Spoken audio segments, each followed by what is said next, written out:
Hello, everybody, and happy new comic book day. Welcome to another episode of That's Comical. I am Steve, your friendly neighborhood lawn gnome, and of course, today we are going over the month that was April 2021. And of course, as always, Dan is back to go over all of the interesting things that happened. Always great to have you, Dan. I hope you're excited for today's show. Great to be back. Yeah, it's always a good month, no matter what comics come out. I definitely agree with you. And I want to thank Daniel, as always, as well as every single one of you who are joining us today. If you are enjoying the video, do not forget to leave a like as well as a comment, especially if you're watching us in real time. We would love to chat with you. But of course, if you want to see all the other craziness that happens over here, just do not forget to subscribe and hit that notification bell so you're up to date with all of our latest videos. And I'm hoping that you'll all stick around to the very end because we have a very, very important announcement. It's crazy because I think we always have an important announcement, but like you said, comics are great, this show is great, and I am very excited to talk about our topics for today because we're going to be going back into the indie market because that seems to be where all the excitement is, outside of the big two, where all of the depressing stuff is. But we will be talking about them a little bit as well, because there is a very interesting topic to discuss there, especially going on with this year's comics current events. So I think this is something that was going to happen much sooner than later, and that was Daniel and I discussing the mass exodus of well-known and, of course, beloved writers and artists from the big two companies and pretty much strutting their stuff all over the indie market. And we had discussed that the last time that this happened was when we were young and collecting comics, when Image Comics and Valiant Comics were formed. So how do you feel about what's going on right now with all of these big names pretty much doing the exact same thing outside of creating their own companies? Do you think that this is going to have just as big of an impact on the comics market in general like it did back in the early 90s, Dan? I would have to say yes, but on a little bit of a smaller scale. I mean, you're never going to see indies selling millions like the Image Comics and some of the Valiants did. You definitely have big name talent doing their own stuff outside of the big companies, and even people like Jeff Johns leaving DC for Image exclusively and starting. I think he started his own company with an Image, correct? Yes, that is actually correct. And Daniel is actually referring to the big news that dropped around the end of 2020, early 2021. And that was the fact that he created this brand new company called Mad Ghost. And he and famed DC artist Gary Frank created Geiger. And Geiger had such a buzz around it, and it definitely did well in regards to selling its first issues. I mean, I think we're already up to second prints right now, and I'm pretty sure that third prints are coming somewhere down the pike. I mean, I actually found something that I wanted to confirm with you, by the way, Daniel. Up until this year, the largest amount of copies of comics that were sold were about 300,000 copies.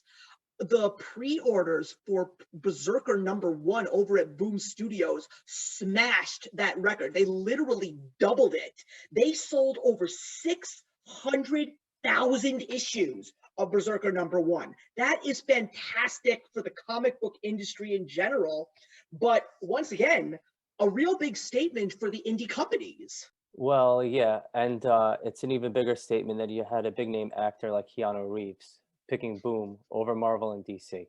Yeah, I mean, Keanu Reeves, it's kind of funny because Daniel and I mean, we were a little too young when Point Break came out. That was pretty much his big breakout role. But of course, him and I and a lot of people from our generation remember first seeing Keanu Reeves in Speed with Dennis Hopper and Sandra Bullock. That was the big movie that got us to know who he was.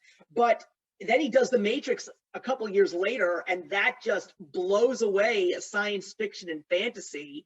So I always had a feeling that Keanu Reeves was one of those guys that really did like comic books. I mean, he was in a comic book movie in 2005 called Constantine, and it's not one of the greatest comic book films, but there definitely is a cult following with that movie.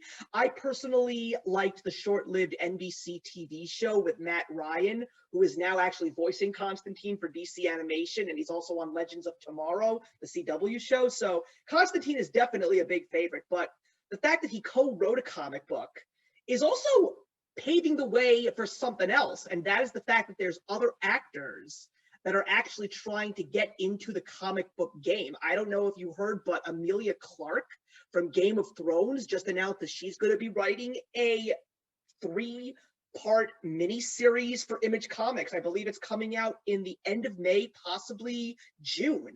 That's cool. Is it like fantasy based?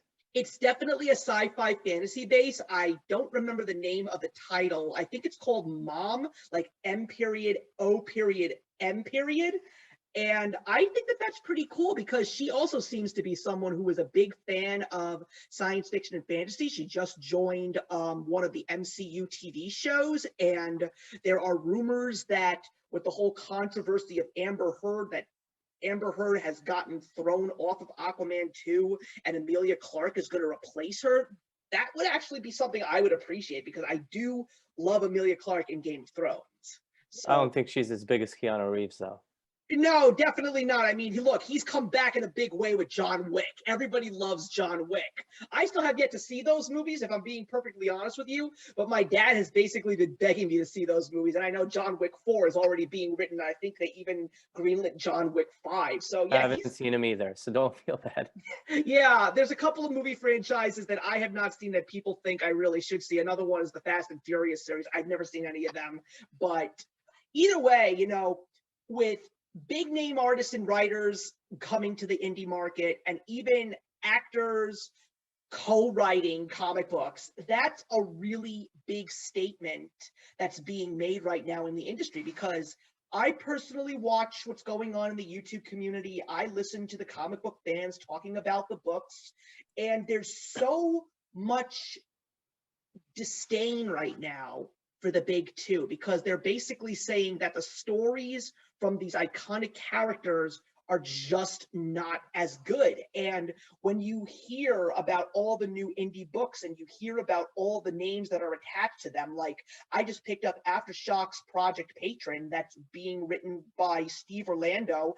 I now know that the both of us are reading Grant Morrison's Proctor Valley Road, and he seems to be doing a lot more work in the indie market. And some of the other big names that I personally love from DC Comics, like Scott Snyder started writing for Image with this great action-packed series called Nocterra. I highly recommend it. It's really a lot of fun. I don't think it's the greatest story, but I have a good time with it. There's lots of action. The art is great.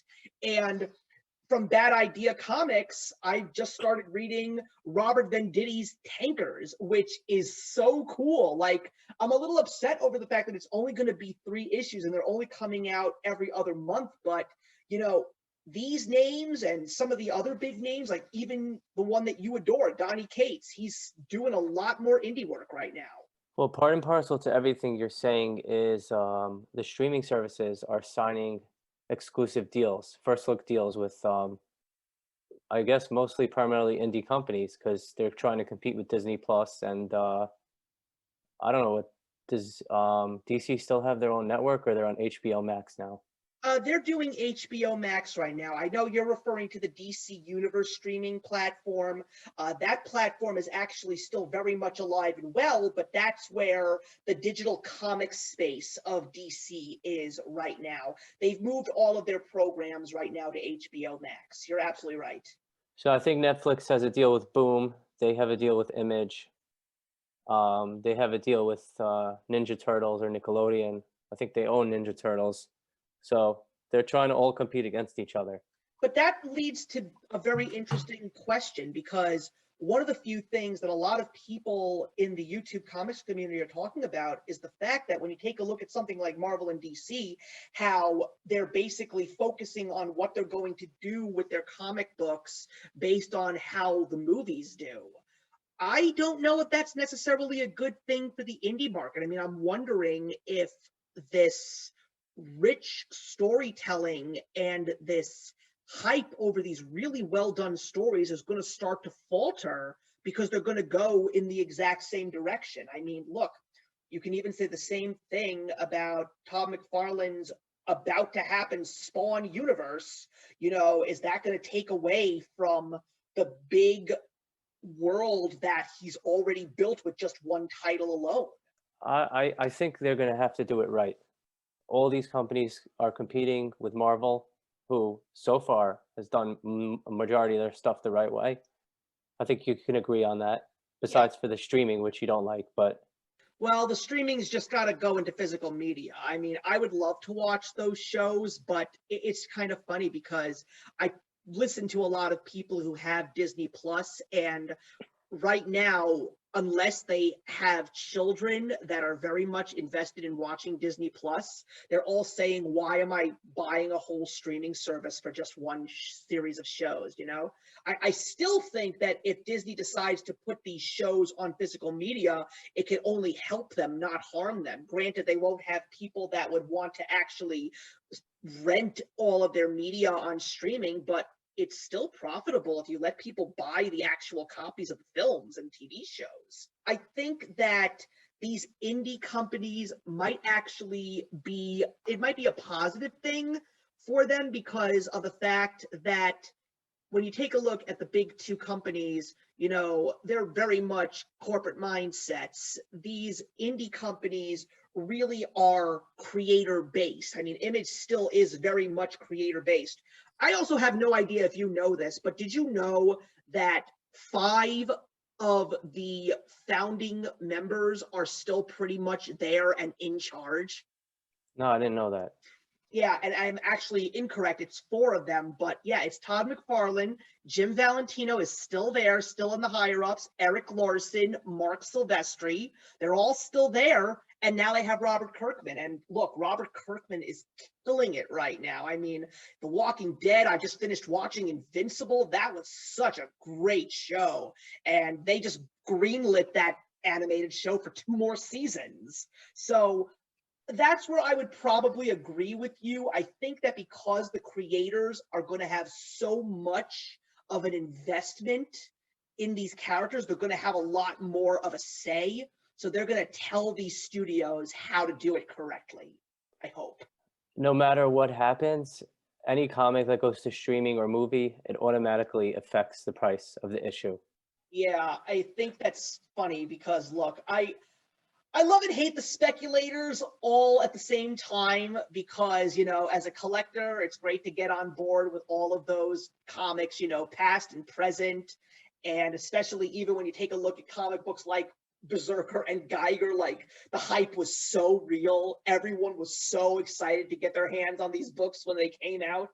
So that's great and all, but also, you want to hope that the reading is good because I do like to read my comics. I mean, it's funny because we go back to the founding of Image, and I also go back to the Image Revolution documentary that we talked about in previous episodes. I actually just watched it the other day with Andy. Andy and I actually got together, both vaccinated. We're so happy to see each other. We took a trip to the comic store, browsed a couple of long boxes, and we watched that documentary. And it's kind of funny because they were saying that the writing on issues of Cyberforce and Youngblood and Wildcats at the beginning were really not that good. But because of the fact that people loved these creators, they were going to follow them no matter what, and these books were going to sell. But I'm just hoping that these creators don't lose that essence that made them what they are today. Like, I want to see Robert Venditti and Robert Kirkman and all these great creators to continue to do all of this good stuff. And quite frankly, I think that this generation of creators is very different from the ones previously. So I really feel that they're very much invested in their creations, especially when they have a lot of pull and are able to actually hold on to their creative properties. Absolutely. If you're a part owner in your stuff, you're going to write quality stuff. You want it to sell. Yeah, I mean, regardless how people think about the Harry Potter franchise, I mean, Rowling had such a huge part in bringing those 8 movies to the big screen, and look at how well they did. even though there were changes made. People still felt that they kept the true essence of those original books, and they were some of the most successful movies of all time. Agreed. So going along with the creators that are jumping to the indie markets, let's also go a little bit deeper into the fact that these indie companies are not just picking up creators, they're picking up properties. One of the big comics that just hit last month was Magic the Gathering issue #1 by Boom Studios. And just in case nobody knew, I know that Andy plays Magic, but I played Magic for I think a year and a half when I was in middle school. So never really got back into it, but I was very curious about Magic the Gathering only because of the fact that this game has been around for such a long time, still has this massive following. So I was just curious to see how this world would be incorporated into a comic. And I gotta say, that first issue was so much fun. It's got everything that you want in a fantasy epic. Characters that you want to get to know, a world that you want to explore, and there's a big twist at the end, and you wonder, well, what's going to happen in the next issue? I think that's really what hooks anyone into a good comic. And I just wish all comics could be written like that. I mean, I'm pretty sure at one point in time it used to be that way, but there's so much out there right now. I definitely bought the issue, haven't read it yet, but I think from what we've read from Boom and a lot of the stuff that Image is coming out in Aftershock, you can attest to the quality of the stuff coming out. Speaking of quality, have you noticed that when it comes to these indie companies, the quality of their comic book, the actual material that they use to make those comic books, is so good? Like, you can hold that comic book in your hand and you don't want to, but you actually think that if you accidentally drop it on the floor, it's not going to create a spine tick as quickly as an old floppy comic with the original newsprint material or a current DC or Marvel comic. I don't know what it is. I mean, you don't have, well, actually, you do. You have your copy of the not first printing of ENIAC 1 right now, do you not? Correct, I do. How amazing is the feel of that book? It's like cardstock paper. It's crazy. And I think that that's actually kind of funny because they have so little titles right now attached to Bad Idea at the moment. That gives them the opportunity to invest more in what they're currently making. And I think that that's great. I mean, the fans love the quality of these indie books. And the reason why is they feel that if they're putting more tender love and care into the quality of the book physically itself, then they're probably expecting everything else about these comics and this company to be a truly legit thing. And how could they do it for the same price that Marvel and DC spend? And they're giving you better quality stuff. Yeah, I mean, don't forget, Spawn is still selling at $2.99. I mean, I don't really know what's going to happen with the new Spawnverse titles. I mean, I know that the brand new one-shot called Spawn's Universe that's coming out at the end of June is going to be, I believe, $6, but it's also because of the fact that it's an oversized issue. It's a big issue. Is it an 80-pager? I'm pretty certain it's an 80-pager, and they're really going to put, and again, it's Todd McFarlane, so I have a feeling that this is just, you know, a celebration. And what I've also been noticing is, especially when it comes to some of the indie books, their first issues, some of them seem to be priced a little higher. And I think it's just because they're giving you a little bit more in terms of pages. And then as the issues keep going, they drop the price about $1. Well, Marvel is notorious for doing that. Anytime Yeah. a #1 comes out, it's $4.99 and then drops to $3.99. Yeah, and then meanwhile, you take a look at DC, it starts off at $3.99 and then goes up to $5.99. I have to admit, I am a little upset over the fact that some of the current DC titles, the new ones, sort of upset over the fact that some of these stories hooked me in, but at the same time, I'm also kind of glad that they hooked me in. It just lets me know that someone out there is trying to write something good, because I actually enjoyed Jeff Thorne's Green Lantern #1. I'm very curious about the story as it progresses. And after reading Action Comics 1030 by Robert Kennedy Johnson, that was one of the best Superman stories that I have read since Peter Tomasi and Dan Jurgens were writing those two books. That was awesome. And speaking of Peter Tomasi, we finally found out what he's doing. He's also jumping ship. He's going to Image Comics now. He's actually going to be going under the Mad Ghost label, and he's going to be writing this brand new series. I believe it's called Snipe and Slug, and it's coming out in November or December. And that is sort of sad, but exciting all at the same time. And it's just because of the fact that Tomasi gave so much amazing work to DC, whether it was Green Lantern Corps when Jeff Johns was writing Green Lantern, or when he was writing Action Comics and Superman with Dan Jurgens, even when he was writing Detective Comics, although a lot of people are really enjoying Mariko Tamaki's Detective Comics run. They really, really are, which is good. I'm glad, because I think that she can be truly one of the best writers, because some of the stuff that I've read of hers is good. And if I'm going to be perfectly honest with you, if Tom McFarlane wants her to join him on his Spawn universe birthing, I think that there's definitely something of value because he sees something there, and that's great. Well, did you buy Detective Comics, or you're off of it? I stopped reading Detective Comics right before Future State.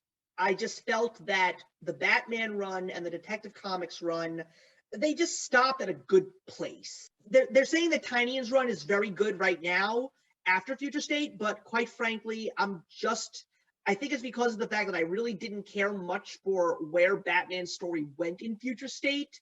I'm not really interested in the whole point A to point B travel. The funny thing is I didn't read any of Superman's Future State, but I liked where the story is going, which is pretty much where it went in Future State. But I'm more interested in the journey rather than the destination, because I didn't read any of that stuff. I did, however, like House of L, and they did announce that Action Comics Annual 2021 #1 is going to return to the House of L. So maybe we'll get some of that character development that we wanted, you know? Sounds cool. Yeah, but you're absolutely right. The franchises, the fact that they're going to the indie market is a very big statement. I mean, the fact that Hasbro is going to be going to Boom Studios as well, that's very, very cool. I don't know if I'll be getting any of the comics that come with it, but I will definitely say that since you haven't read Magic yet, I think that you will really enjoy the first issue. I actually read it 2 times, like in the first week that it came out, just because I liked what I read the first time, but then I was like saying to myself, I kind of want to read it again because I just want to see if I missed anything. And I read it again. I was like, oh God, that was just so much fun. I loved it. Now we're going to get into the third topic, which is actually the final topic of our discussion, and that's going to go back to these big writers. It seems that some of them are not necessarily jumping ship, but it seems that even though they're sticking around with these big 2 companies, that they seem to just be getting these smaller projects and they're not really getting like ongoing series. I mean, the fact that Dan Jurgens over at DC just was announcing that he's going to be writing an 8-part miniseries called Blue and Gold, which is a story of Blue Beetle and Booster Gold. Now, he used to write those guys, and he did a great job, so a lot of people are excited to see him revisit these characters again. But obviously, nothing was given to Tomasi, which is why now he's jumping over to Image. Jeff Johns seems to be writing the Stargirl Spring Break special, but I have no idea what that's going to spawn into, if it's going to spawn into anything at all. I mean, Grant Morrison did a decent run on Green Lantern Season 2, but now he's not doing anything for DC. It seems to me that the only big name besides Tynion is Josh Williamson, who is now writing the Solo Robin series. A lot of people did like the first issue. I didn't pick it up because I just wasn't interested in a Robin story, but if it's good, I'm glad. But he is writing the Infinite Frontier miniseries. I'm wondering why. And they're doing the exact same thing at Marvel too. I mean, let's take one of the biggest names in Marvel, Peter David, he's not attached to any ongoing series, but he is writing all of these miniseries. I mean, you picked up Symbiote Spider-Man when it tied into King in Black, right? Yes, I did. Did you I read never it? completed it or read it. I haven't. Personally, I thought it was fun, but what I had no idea about was that was actually the third Symbiote Spider-Man story that he wrote. I didn't know that. Yeah, because there's a fourth one coming out called Symbiote Spider-Man Crossroads. So he's been writing these 5-issue miniseries for a few years right now. And you know how much I love Maestro. I'm in the middle of War and Pax. This is issue number 4. The 5th issue is coming out this month, and that's going to conclude it. But I just don't understand why they're not giving him an ongoing series, because he is one of the better writers, especially from our generation. And of course, a big example is a writer that you and I know, even though you love Chip Zdarsky just as much as I do. He is writing Daredevil, but other than that, they're not really giving him any other projects. I mean, right now he's writing the relaunch of What If with Spider-Man Spider Shadow. And just so you know, this is supposed to be a 4-issue miniseries. They kicked it up to 5. And there was an interview with Chip Zdarsky very recently, and he said that there would be a 5th issue only if the sales of issue number 1 were successful, and they were. So issue number 4 is being called the penultimate, which means there's going to be a 5th issue. And I enjoyed this story because I think that Chip Zdarsky's fantastic, but he doesn't really seem to be getting any of the larger projects. And there's another artist that I would like to talk about. Have you heard of Kari Andrews? Yes. So you know that one of the things that he was recently doing was Upshot's Erratic, which just concluded. They just dropped a major announcement over at Marvel that Kari Andrews is going to be writing for them, but it's going to be a miniseries. He's going to be writing the 5-issue miniseries of Amazing Fantasy. And the good thing is, because of the fact that he's writing their book and he's drawing that book, fans who are really upset with what's going on in Marvel right now are very excited for Amazing Fantasy, just because of the fact that Kari Andrews is the guy that's doing the book. I guess where I'm going with this, because obviously I've been rambling, is why is this happening? Why are all of these big names that pretty much defined the last 2 decades, I think, for these 2 big companies? Let's go back to, why are they jumping ship? And why, even if they're not jumping ship, or if they have like 1 foot off the boat and 1 foot in the boat, why are they not getting these bigger projects? Do you think it's butting heads with the management, or could it be a money thing? Honestly, I have no idea, but you and I can both agree that miniseries sometimes are much better than an ongoing. Yeah, I think it's just because of the fact that you can put so much into these series and you can really just give the people the story that they want. I mean, Marvel seems to be just as desperate as DC right now, and it seems that they're attacking this in 2 different ways. And this is definitely something that we'll talk about at some point in time in the future, just because of the fact that I think it's really necessary. But DC's answer seems to be, let's jack up the prices by adding these backup stories, which I'm just letting you know right now, nobody seems to be interested in any of them. And quite frankly, like, after reading Action Comics 1030, for example, I read the backstory. I was like, what is this? I just don't care for it. And also, not just that, the quality of the art in these backup stories is horrendous.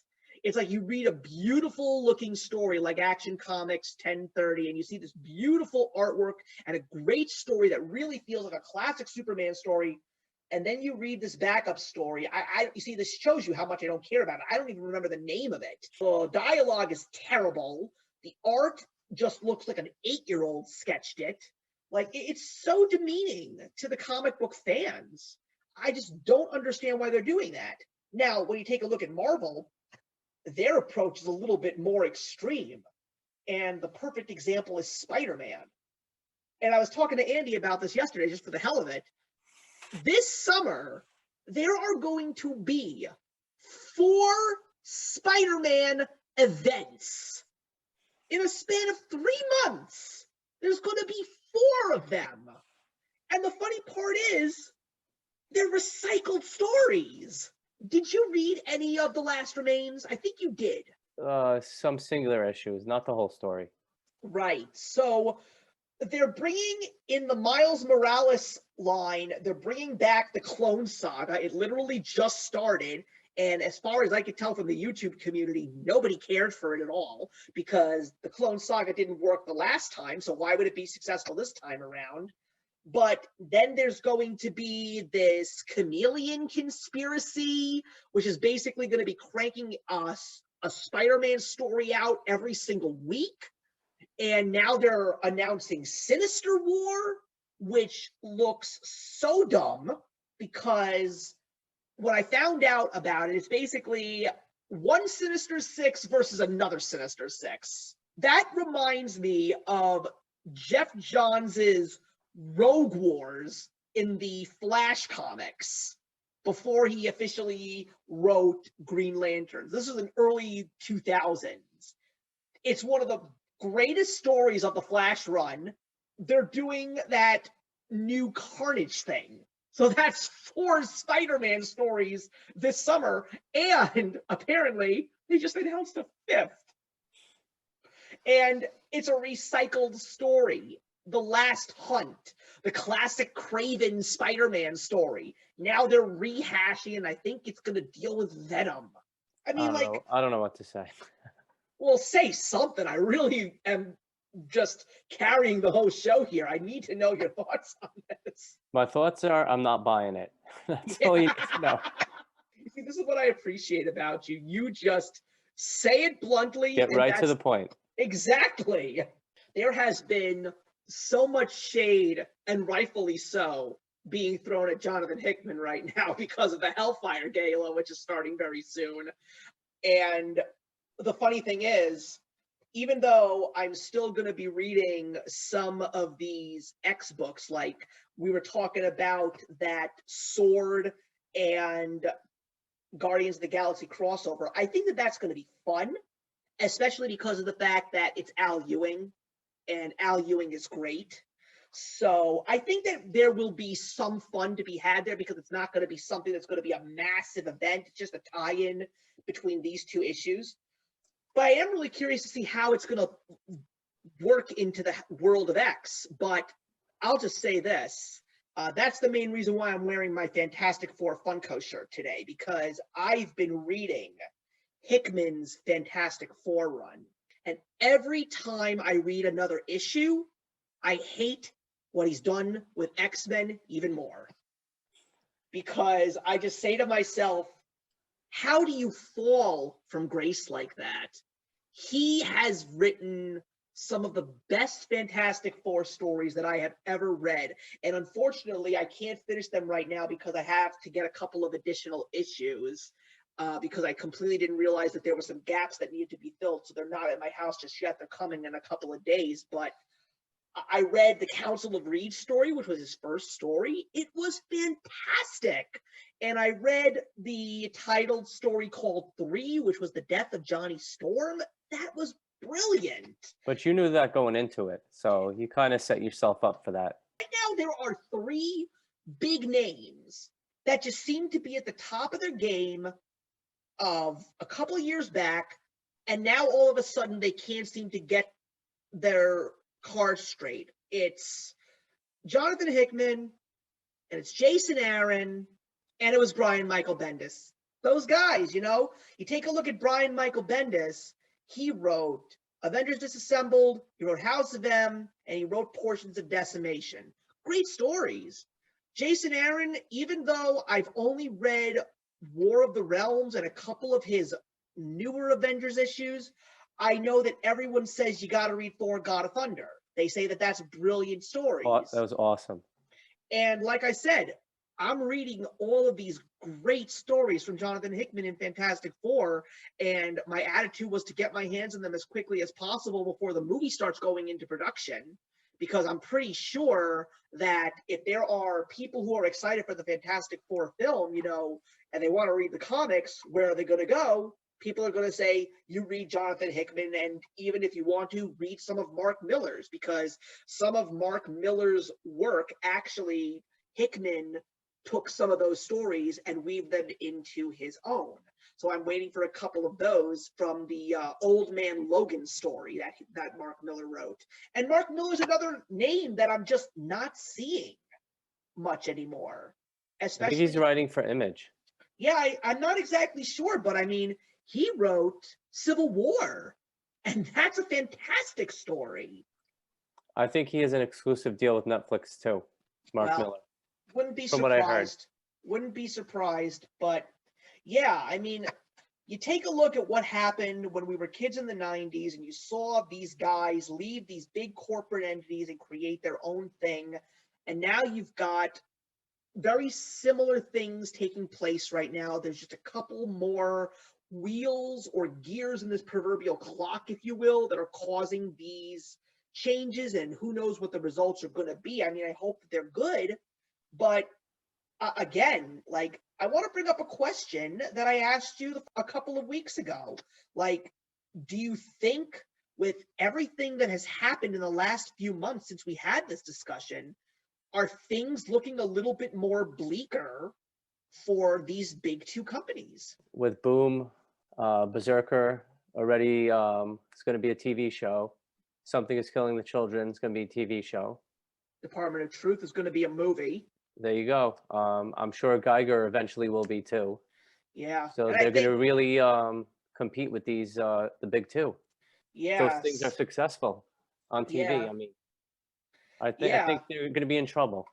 Yeah, because one of the few things that I personally am unsure about is, what's going to happen with these new Marvel films. Because I, to a certain degree, appreciate the fact that they're diving a little bit deeper into the Marvel lore, and they're pulling some of these characters that not that many people really read the books for. When you take a look at the movies like Ant-Man and Guardians of the Galaxy and even Doctor Strange, like, comic fans knew them, but they didn't gravitate to those comics as much as they would like a Spider-Man book or a Captain America book. So because of the fact that there was a little bit more creative room, they were able to make these great, entertaining films and spark this brand new love for these characters. And I even think that the comic book fans went out and started buying these books. I mean, look, Al Ewing is writing Guardians of the Galaxy right now. And I believe Donny Cates even wrote Guardians of the Galaxy for some time. Go back in time in the early 90s before Image was created, Jim Valentino was writing Guardians of the Galaxy. And the sales for that book in the 90s were really hot too. So it really depends on the creative minds that are bringing these characters to the forefront. But look, if movies like Shang-Chi and the Eternals don't do that well, I don't know what's going to happen. I mean, I think that the thing that a lot of people are really excited for, right? They just featured a picture all over the internet. It's the girl who's playing Miss Marvel. There's a lot of people, and yeah, there's a lot of people that are excited for Miss Marvel, the show, and people are even more excited about the fact that she's going to be appearing in the sequel to Captain Marvel. So that's no surprise to me, because Kamala Khan's Miss Marvel and Miles Morales' Spider-Man are two of the most popular, and based on what I'm hearing, it seems like they're working and putting all the pieces together for a new Avengers movie, which would be really cool to actually see, because they featured a couple of characters that were in Falcon and Winter Soldier and some that were actually going to appear in Ant-Man and all these other characters. So, you know what? Who knows? But if it doesn't do well and these indie comic book movies and shows outshine, I'm very curious as to what will happen. Agreed. All right, well, we're going to get into the quick bits very soon, but before we do that, we obviously need to kick this over to Shae. So I hope that you will all enjoy your monthly Manga Minute. Try and say that 3 times fast. Shae, take it away. Hi friends, welcome to the Manga Minute. Let's talk about a couple of new releases in April that came out. So first we have Call of the Night. This involves a teenage boy who has an affinity for the night, doesn't really love his life. So he wants to just wander at night when things are peaceful and quiet, and he comes across this vampire girl, and it's about their friendship, potential romantic relationship. It's interesting, and I think a lot of people out there would really enjoy this title. Another one that I think a lot of people will enjoy is I'm the Cat Lord's Manservant. So in this one, we're following this young boy. His parents die in an accident. His father had a bunch of debt. So all that's left for him is this set of keys that says go here for help and an address. So he goes there and he walks into this house where a bunch of Bakaneko live, or cat demons. So these cats on the cover are all cat shifters where they have a human form and a cat form. And so he's basically this indentured servant to these Bakaneko now. And it's really interesting. I had a lot of fun, cackled out loud pretty well with this one. Moving on to licenses for this month. Yenpress is the only people that did a new licenses kind of event this month. This one looks interesting to me. The detective is already dead. Yeah, this one just looks really fun. Most of these are slated to come out this fall. Another round of manga for Is It Wrong to Pick Up the Girl in a Dungeon? A spinoff for So I'm a Spider, So What is coming out. Then we've got New York, New York coming out, which looks really good. Never Open It, the Taboo Trilogy also looks really good. That's what Yen Press has to offer us for licenses. I think they got some really interesting ones this time. If you are more interested, I will leave a link down below to their Twitter where you can find this information. For this month's recommendation, I'm gonna go with a tried and true classic, and that is Death Note. In Death Note, we're following a young man named Light Yagami who stumbles upon this notebook called a Death Note, where if you write someone's name down inside it, they will die within a certain amount of time. This is a notebook that actually belongs to a Shirigami, which is basically a death god in Japanese lore. And so the Shirigami attached to Light's notebook is named Ryuk. Ryuk loves apples, and this is about Light kind of becoming a vigilante of sorts. A lot of people talk about a moral gray ground with this particular series, but basically we see a teenager with too much power and what happens because of it. There are really great characters within this one. This is a bit denser. This has a lot of text bubbles and text speech, so just plan to a lot more time to read this series because it is text heavy. So if you don't necessarily love text heavy works, this isn't necessarily going to be the best fit for you, but this one's great. There's a really solid anime. Ignore the live action film because it's garbage, but yes, that's today's choice. All right, kicking it back to the guys. Thanks, Shae, for a great Manga Minute. Very glad to see that things are happening in manga just as strongly as they are in comics, if not better. So we're now going to officially get into our quick bits today. And Daniel, since you didn't have one last time, I'd like you to start us off today. Oh, thanks for that. I'm going to talk about the introduction of Asian characters, new superheroes, into the Marvel Comics universe. So I'm going to start off with the most recent. This was Black Widow 6, which came out this past week. A lot of people like that comic, too. The first appearance of Lucy Gwynn. Mm-hmm. She's a protege of Natasha Romanoff, and her code name is Marigold. Okay. And I'm actually really glad to see Black Widow actually having a successful series. I mean, I'll be honest with you. I have not set foot into a movie theater since March of 2020, but I've already told so many people that Black Widow is going to be a big screen watch for me. I am going to go to the theaters and see that movie. I'm excited for it. Next one we got is a character you just mentioned, Shang-Chi. Correct. They're really working on it right now. I know he's coming out with another #1. I don't know why, but this came out a few months ago. It's the first appearance of the Five Weapons Society. I got a question for you. Who is the writer on that book? Jean Luen Yang. Okay. Dyke Ruin. Philip Tan is the artist. Oh, Philip Tan's good. Yes. He's done a lot of Spawn. So I never heard of the writer. Well, I am very curious to know, because you're absolutely right. There are some more of those miniseries Shang-Chi titles. So I'm very curious if they're doing something very similarly like they're doing with Peter David and his Symbiote Spider-Man and his Maestro series. Yeah, I believe that's what they're doing. All right, Um, well, I also going to mention Taskmaster 3, which I don't have because my son asked me to send it to CGC for him. okay. So that's Taeguki, a South Korean Captain America. Oh, cool. And last but not least, the most famous and I think the most valuable of all, War of the Realms: New Agents of Atlas. First appearance of Luna Snow, Crescent and Low, Arrow, Wave, and the first cover appearance of Swordmaster. Oh, wow, Swordmaster, cool. I know Marvel's pushing all these characters in their future productions. Well, of course, because of what's happening right now in the world, there couldn't be a better time to do that. I mean, I'm also wondering if they're going to revitalize Amadeus Cho's Hulk. I mean, I know that there are rumors that Amadeus Cho might be showing up in the MCU very soon. I don't know if it's going to be on the She-Hulk series, but I will say that I am actually excited for She-Hulk. I think that that will be a successful show, especially because of the fact that Mark Ruffalo is going to reprise his role as Hulk there. And there's also rumors that Thunderbolt Ross, who of course is played by William Hurt, is going to become the Red Hulk on that series. So that's very exciting. But I wouldn't be surprised if Amadeus Cho joins, because I know that also Kate Bishop is going to be showing up very soon on the Hawkeye series with Jeremy Renner. And I believe that Amadeus Cho's Hulk is one of the new Avengers. So I am expecting him to be there too. Now he's on the cover, but he's right here as Braun. Mm-hmm. You know, it's actually kind of funny.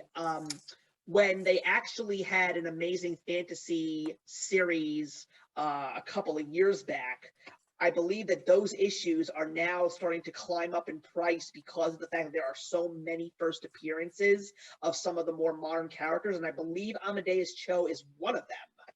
Yeah, it's like $150 plus, Yeah, something that's like crazy. For my quick bits, I actually had been talking a lot about this, whether it was on this show or whether it was on other shows that I have over here on my YouTube channel, but the comic book finally came out and I just read it this weekend. I have here from Scout Comics, Galactic Rodents of Mayhem. This is supposed to be a love letter to classic 1980s, 1990s action cartoons. So when I heard about that, and I heard that the premise of the story was about 3 mutant capybara bounty hunters in space, I was like, this sounds awesome. I don't care if it's so good it's bad or so bad it's good. I just had a feeling that if they're basically saying that this is going to remind you of all those great cartoons, I just had to pick it up and see what it was all about. And I got to tell you, it's all in here. I had such an awesome time with this. There were so many nostalgic moments. There were some references to things like the Teenage Mutant Ninja Turtles, Biker Mice from Mars, SWAT Cats, Bucky O'Hare and the Toad Wars, Street Sharks, all of those cartoons that we used to have when we were kids. It's all in this book. And the only thing that I was a little upset about is this is the only weekly that we're going to get. Because at the very end of this book, there is an advertisement that said, if you liked the first issue, complete the story with the trade paperback. That sucks. I'm a little sad because it would be really cool to have gotten more issues, especially because I liked it a lot. But because I liked it a lot, I am going to invest in the trade. It's only $15. I would like to read the rest of this story. I'd like to see where it goes. But again, I think it's just because of the fact that it's a very small company. I mean, I don't know how many books you have or have read that are from Scout Comics. I mean, the Big only fat zero. Yeah, this is the second series that I've read from Scout Comics. The other one that I'm currently reading is Black Cotton. But I've heard good things about the company. Yeah, I have too. There are some stories that definitely seem interesting to lots of different kinds of people, but I'm sort of not really on board with all those stories. But Galactic Rodents of Mayhem, I was excited about. Black Cotton just actually sounded very interesting to me. I honestly wouldn't be surprised if that's a story that is actually taught in the classroom, because it's just a very interesting look into an alternate world. But yeah, I guess it's just because they didn't want to, take a big leap. Because if it didn't sell, they would basically lose a lot of money. So I think that just getting the first issue out there and saying, if you liked it, here's the trade paperback, because that seems to be what a lot of people do these days. I mean, a perfect example is one of our team members, April. She doesn't really care much for picking up floppy issues most of the time. She just wants the trade so she can binge it. I recommend Galactic Rodents of Mayhem. It's such a great read. It's so much fun. So that, everybody, is going to really wrap it up. I know it's a really short show today, but you know something? I guess it's just because of the fact that when people get used to each other and just start making this part of their routine, we just get better at what we do. So I am very excited for our next episode. However, we are actually going to be doing something really, really big here. That's Comical is going to be moving from my channel over here at the Lawn Gnome to its very own channel. I didn't really know if that was going to be what was going to happen, but I guess that's what happens when you have a team. Some of our teammates over here said that it would just be a much better idea to turn this show into its own entity. That way we can really expand on ideas and even bring other people into some of our discussions. But I will say that our monthly recaps over here, myself and Dan, that's not going away. That will still be once a month over here on That's Comical, the channel to be in June. And I'm really excited for our next discussion, because we're really going to dive deep into a little bit more about what's going on, particularly in the Big Two. We're going to be taking a look at some of the events that Marvel and DC are trying to sell to the reader this summer. So the other interesting thing that we're going to do is we're going to talk about a genre that is coming back into popularity in full force in a way that we had not seen in comic books probably since the late 1940s, early 1950s. And that is the explosion, and I'm not making this up, people, I'm being serious, the explosion of horror comics. Daniel is reading some of those. One of his favorites is Something is Killing the Children, which is coming back this month. And one of the books that I am very much invested in is the current miniseries from Image, Stray Dogs. This is a brilliant read, guys. And as someone who's not even a horror fan, I'm diving into books like Stray Dogs and Proctor Valley Road and Department of Truth, and of course, another book that I'm so excited that's coming back this month, Chip Zdarsky's Stillwater. I just cannot get over how much of the books that I'm reading that are actually horror comics. Even Nuclear Family over at Aftershock has some horror elements to it. So, of course, if we're talking horror, that means that Daniel and I are not going to be the only people talking. We're going to actually have some other members of our team here. Definitely Cammie, because Cammie is all horror all the time, and she is very excited, especially because she's reading some of these books. And we might actually possibly get April as well, because April is a big horror fan. But that's going to wrap up our April 2021 recap, everyone. I really hope that you all enjoyed it tonight. I know that we did, and we're looking forward to welcoming you all to our brand new That's Comical channel. But until we do so in June, we will see you in the next one. If you enjoyed the video you just watched, feel free to leave a comment. Also, feel free to subscribe if you want to be up to date with our latest videos. Thank you so much for joining us today, and we'll see you in the next one. Actions speak louder than words.